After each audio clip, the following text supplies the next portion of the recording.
तो आज का क्राइम रिपोर्ट इंडिया है खास, क्योंकि हम आपको बताएंगे काले खजाने का राज। इत्र कारोबारी पीयूष जैन यानी काने धन के कुबेर के घर छापे आज छठे दिन भी जारी।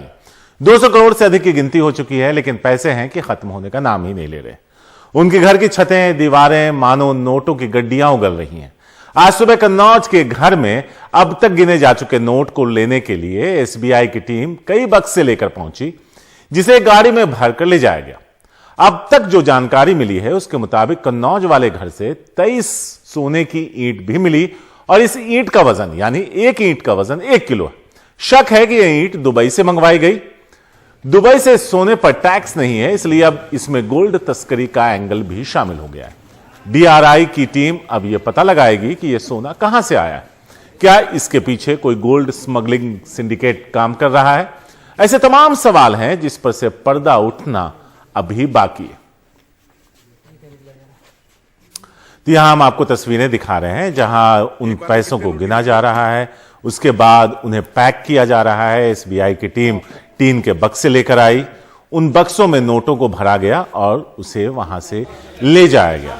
कई मशीनें लगाई गई हैं। हम उस ट्रंक की बात कर रहे हैं जिसमें एसबीआई की टीम नोट भरकर अपनी गाड़ी में डालकर ले जाती हुई नजर आ रही है। तो इस तरह के कई ट्रंक लेकर आई है एसबीआई की टीम, क्योंकि पैसों यानी नोटों की गड्डियां इतनी ज्यादा हैं कि उसे ले जाना आसानी से बहुत मुश्किल है। और बड़ी बात यह है कि गिनने का काम अब भी जारी है। इन तस्वीरों में अगर आप देखें तो तमाशबीन भी वहां मौजूद हैं, गाड़ी एसबीआई की मौजूद है जिसमें उस ट्रंक को भरा जा रहा है और उसे वहां से अब ले जाया गया। तो इस तरह के कई ट्रंक हैं, जो बक्से हैं टीन के, वो एसबीआई की टीम लेकर आई थी। और ये बक्सा जो लग रहा है वो खाली सा है, अंदर ले जाकर भरा जाएगा, फिर उसमें पैसे जमा करके यानी तह लगाकर गाड़ी में डालकर उसे वहां से ले जाया जाएगा। तो कई जगहों पे ठिकाने पे छापे मारे जा रहे हैं, तहखाने से पैसे मिले हैं, दीवारों से पैसे मिले हैं। आप जहां भी हथौड़ा चलाएं वहां से नोटों की गड्डियां निकलती हुई नजर आ रही है। यह टीन का बक्सा बड़े बड़े बॉक्स लेकर आया गया है ताकि नोटों को भरकर इसमें ले जाया जा सके। कुछ तस्वीरें हमने आपको दिखाई जिसमें नोट भरकर गाड़ी में डालकर एसबीआई की टीम ले जा रही है। कैमरा भी कौतूहलवश वहां मौजूद है इन तस्वीरों को देखने के लिए, जो किसी के भी आंखों पर किसी को भरोसा नहीं होता, क्योंकि जहां तक आप इस तस्वीर में देखें तो सोना, कैश, खुले हुए नोट, बंडल, पैक किए हुए नोट्स, ये सब आपको नजर आ रहे होंगे। तो 200 से ज्यादा करोड़ रुपए अब तक मिल चुके हैं। नोटों की गिनती का काम जारी है और सोने की ईंट यानी 23 किलो सोना मिला है। इसके अलावा संदल के जो ऑयल हैं वो भी मिले हैं। तो 200 करोड़ से ज्यादा का कैश बरामद है। नोट की गिनती जारी है। छतों और दीवारों से भी नोट की गड्डियां निकलती हुई नजर आ रही हैं। ये उस घर की तस्वीर है जिसमें आप दीवारों को टूटा हुआ देख सकते हैं जहां से नोट मिला है।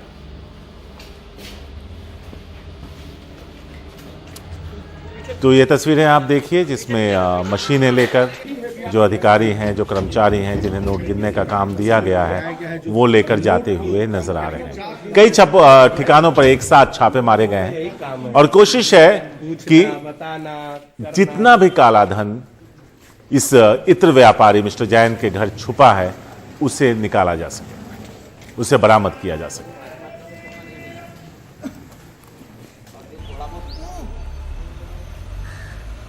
हमारे साथ हमारे दो सहयोगी मौजूद हैं, कमाल खान हैं और मुकेश सिंह सेंगर हैं। जरा विस्तार से उनसे बात करते हैं। पहले मुकेश, आपके पास आएंगे। अभी का जो ताजा अपडेट है जरा उसके बारे में बताइए। देखिए शारिक, ताजा अपडेट ये है कि जो पैसे कन्नौज के घर से बरामद हुए हैं पीयूष जैन के यहाँ से, उन पैसों को अब जो जीएसटी के अधिकारी हैं वो स्टेट बैंक ऑफ इंडिया के अधिकारियों की मदद से वहां से भरकर ले जाएंगे और इनको जो सरकारी ट्रेजरी है वहां पर रखा जाएगा और आगे की जो कार्रवाई है वो की जाएगी। आज रेड का 6वां दिन है। इसके पहले कानपुर में रेड हुई, मुंबई में रेड हुई, गुजरात में रेड हुई और कन्नौज में रेड लगातार चल ही रही है। तो इन तमाम जगहों पर जो रेड हुई है उसमें अब तक 200 करोड़ रुपए करीब मिल चुके हैं। साथ में 23 किलो सोना मिला है। 1 किलो जो एक गोल्ड बार है उसका वजन 1 किलो है। इसके साथ में 600 लीटर जो चंदन का तेल होता है, जो इत्र बनाने का काम आता है, वो तेल बरामद हुआ है। चंदन के तेल की कीमत जो होती है वो 1 लीटर की 1 लाख रुपए होती है, इसलिए जो पूरा तेल है वो 6 करोड़ का हुआ है। तो इस तरह से पूरा जो सामान जीएसटी ने बरामद किया है उसको अब जो लीगल प्रोसीडिंग होती है उससे कैसे उसको गुजारना होगा, वो प्रोसेस कैसा होगा, वो जीएसटी के अधिकारी अब देख रहे हैं। जो इस केस के जो मुख्य मास्टरमाइंड हैं पीयूष जैन, उन्हें गिरफ्तार कर लिया है और वो फिलहाल कानपुर की जेल में हैं। उनके जो दोनों बेटे हैं उनसे भी लंबी पूछताछ की है, हालांकि बाद में जीएसटी की टीम ने उनको छोड़ दिया है। सबसे अहम बात शारिक ये है कि इस केस की शुरुआत कैसे हुई। शुरुआत ऐसे हुई, करीब 2.5 महीने पहले कानपुर के एक ट्रांसपोर्टर के ट्रक गुजरात में जा रहे थे और वहां पर ये इन ट्रकों में सुपारी और जो इत्र का सामान है वो भरा हुआ था। इन्हीं ट्रकों को सबसे पहले पकड़ा गया तो पाया गया कि ये सारे ट्रक फर्जी इनवॉइस के बेसिस पर गुजरात में इंटर हो रहे हैं और इन ट्रकों में जो सामान था वो पीयूष जैन का था। वहीं से इस केस की शुरुआत हुई और 2.5 महीने से लगातार जो जीएसटी इंटेलिजेंस अहमदाबाद की टीम है वो इस पर काम कर रही थी और उसी ने इस पूरे रैकेट को इस पूरे जो एक तरह से जीएसटी चोरी का पूरा बड़ा मामला है इसका पर्दाफाश किया है। जी मुकेश बने रहे हमारे साथ। कमाल भी इस वक्त मौजूद है। कमाल, पत्रकारिता करते हुए आपको 25 साल से ज्यादा हो गए। आज एक सबसे मुश्किल सवाल जो आपकी तरफ आने वाला है कि अगर इन नोटों को हाथों से गिना जाता तो कितने महीने का वक्त लग जाता। ये तो एक हल्का फुल्का सवाल था आपके लिए। इसके साथ एक और जुड़ा हुआ सवाल था, मैं आपसे जानना चाहता था कि नोटबंदी हुई, इतना कैश क्या जैन साहब का ही था या फिर वो एक सिर्फ उसके उस धरोहर की तरह उन्होंने संभाल रखा था? तो दोनों ही सवाल के जवाब आपसे चाहेंगे।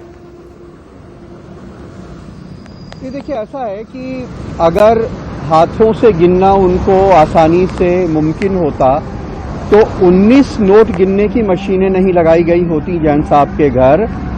जो अफसरान ने वहां पे जांच एजेंसी के 19 मशीनें लगाई उनकी नोट गिनने के लिए। दूसरी चीज, अब ये आगे जब मनी ट्रेल की जांच होगी तब शायद ये पता चल पाए कि ये सारा पैसा इन्हीं का था या कुछ और दूसरे लोगों का था। लेकिन ऐसा कह रहे हैं कि उन्होंने ये कबूल किया है कि टैक्स ये पैसा कहीं से लूटा गया नहीं है, ये कारोबार करके उन्होंने कमाया है। लेकिन बस उसमें गैर कानूनी बात इतनी है कि इनके ऊपर यह आरोप है कि इन्होंने टैक्स की चोरी करी है, इसलिए ये कैश में कारोबार किया है और ये कैश में किए गए कारोबार का पैसा है।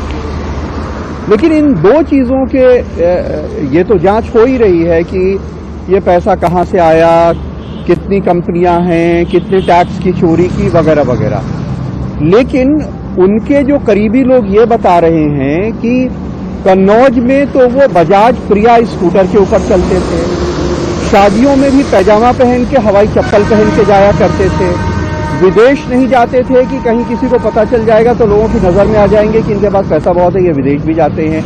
तो इस बात की भी जांच बिठाई जानी चाहिए कि अगर 200 करोड़ रुपया किसी के तहखाने में रखा है तो उसका उपयोग क्या है, क्योंकि पैसे का इस्तेमाल आदमी अपनी जिंदगी को बेहतर बनाने के लिए करता है। तो अगर हवाई चप्पल ही पहननी है, पैजामा पहनना है, बजाज प्रिया स्कूटर तो अब हमको लगता है कबाड़ी के यहाँ भी नहीं मिलता है। अगर बजाज प्रिया स्कूटर के ऊपर ही घूमना है, विदेश भी नहीं जाना है घूमने फिरने के लिए कि लोगों की नजर में ना आ जाएं क्या बाहर घूमते फिरते हैं, तो इस बात की भी जांच होनी चाहिए कि ये पैसे का उपयोग क्या है, वो क्यों कमा रहे थे ये पैसा जब बजाज प्रिया स्कूटर पे शादियों में भी हवाई चप्पल पहन के घूम रहे थे।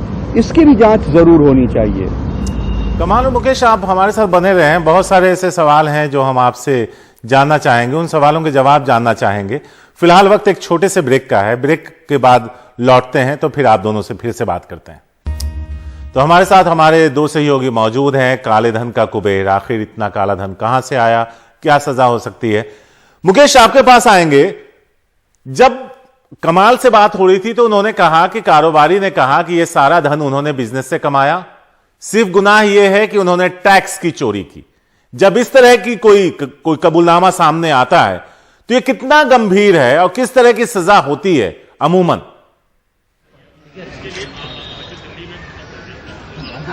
देखिए, पीयूष जैन को जीएसटी के सेक्शन 132 के तहत गिरफ्तार किया गया है। इसमें अगर आप टैक्स जो चोरी किया है वो पूरा ना भर पाए तो आपको 5 से 7 साल तक की सजा हो सकती है।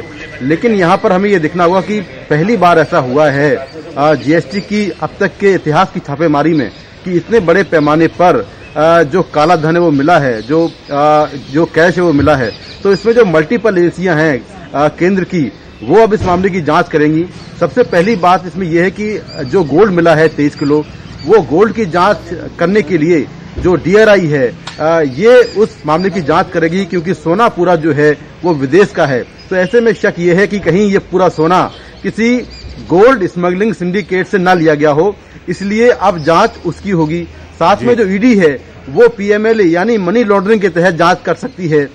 तो अब जो मुश्किलें हैं पीयूष जैन की, वो अब यहीं खत्म होने वाली नहीं है। अब जो दूसरी एजेंसियां हैं वो भी इस मामले में जांच करेंगी और पैसे की मनी ट्रेल और जो पूरा सोना लिया गया है वो कहां से लिया गया है उसकी भी जांच की जाएगी।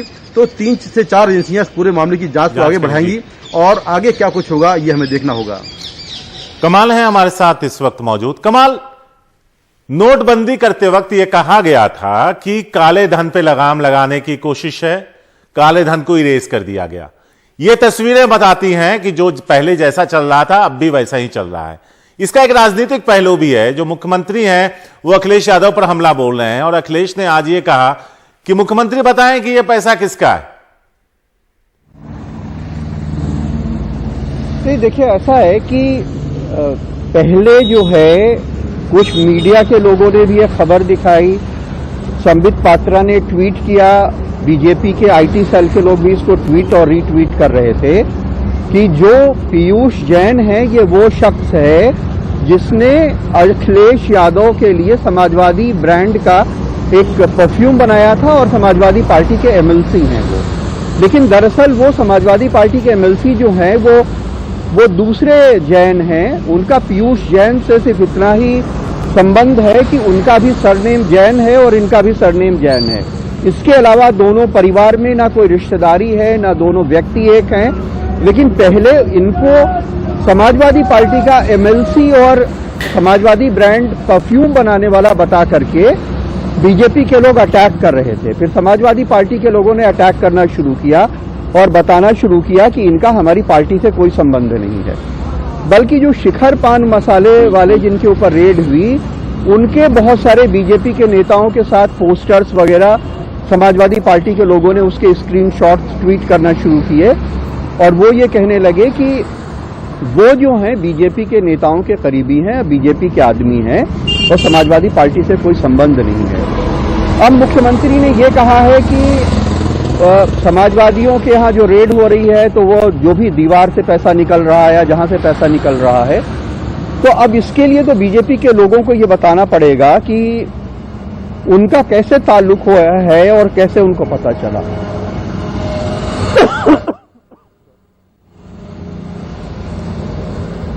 जी कमाल, शुक्रिया आपका और मुकेश आपका भी इस पूरी जानकारी के लिए। तो मुकेश बता रहे हैं कि अब कई एजेंसियां हैं जो इसकी जांच करेंगी, पैसों की गिनती अब भी जारी है, कई सारे सवाल हैं जो अनसुलझे हैं, इस पर राजनीति भी हो रही है। लेकिन सवाल यही उठता है जो कमाल भी बता रहे थे कि जैन साहब हवाई चप्पल और पैजामे में घूमते थे, प्रिया स्कूटर का इस्तेमाल करते थे, विदेश भी नहीं जाते थे, तो आखिर इतना पैसा उन्होंने जमा क्यों किया था। और इसी पर एक पूरी रिपोर्ट है जो हमने आपको पूरी खबर दिखाई है, उस पर एक पूरी रिपोर्ट है हमारी, उस पर बताते हैं आपको कि 200 करोड़ से अधिक कैश अब तक बरामद हुआ है, नोटों की गिनती जारी है, दीवारों और छतों से पैसे निकल रहे हैं। क्या है पूरी खबर, एक नजर डालिए। जीएसटी के इतिहास की सबसे बड़ी रेड अभी जारी है। 24 दिसंबर से रुपयों की गिनती भी चल रही है और अब तक 200 करोड़ रुपए से ज्यादा रकम बरामद हो चुकी है। इसमें से 177 करोड़ रुपए कानपुर से, जबकि 17 करोड़ रुपए कन्नौज के घर से मिले हैं। कन्नौज के घर से 23 किलो सोना मिला है, 600 लीटर चंदन का तेल भी मिला है जो ड्रम के अंदर तहखाने में छिपाकर रखा गया था। इसकी कीमत 6 करोड़ रुपए है। कन्नौज में जीएसटी के अधिकारियों को पीयूष जैन के घर के हर कोने से पैसा और सोना मिला, दीवार से लेकर फर्श तक, यहाँ तक कि अलमारियों और तिजोरियों के ताले काटने के लिए गैस कटर का प्रयोग करना पड़ा।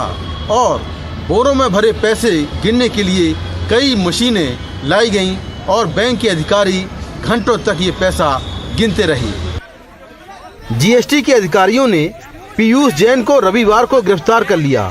सूत्रों की माने तो पीयूष जैन ने जीएसटी के अधिकारियों को बताया कि उसने सोना बेचकर ये कैश इकट्ठा किया है।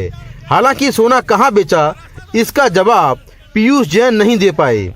जानकारी के मुताबिक पीयूष जैन कन्नौज में बेहद साधारण तरीके से रहते हैं और स्कूटर से घूमते हैं। उनके पिता एक केमिस्ट हैं। पिता से ही उन्होंने इत्र बनाने का काम सीखा। पिछले 15 सालों में उन्होंने इतना बड़ा कारोबार खड़ा कर लिया।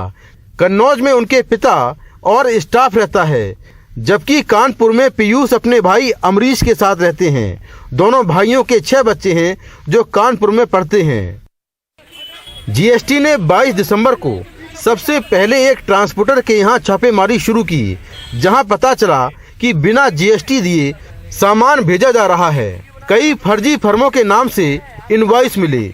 उसके बाद ही एक गुटखा किंग और पीयूष जैन के यहाँ छापेमारी शुरू हुई। ईडी के इतिहास में ये अब तक की सबसे बड़ी रेड है, जो पिछले 5 दिन से चल रही है और अब तक 200 करोड़ रुपए से ज्यादा बरामद हो चुके हैं। साथ में 23 किलो सोना बरामद हुआ है। चूँकि ये सोना विदेश का है, इसीलिए इस मामले में DRI भी जांच में शामिल होगी। साथ में ईडी भी मनी लॉन्ड्रिंग के तहत इस मामले की जांच कर सकती है। कानपुर से अपने सहयोगी अरुण अग्रवाल और कन्नौज से इजराइल के साथ दिल्ली से मैं मुकेश सिंह, NDTV इंडिया।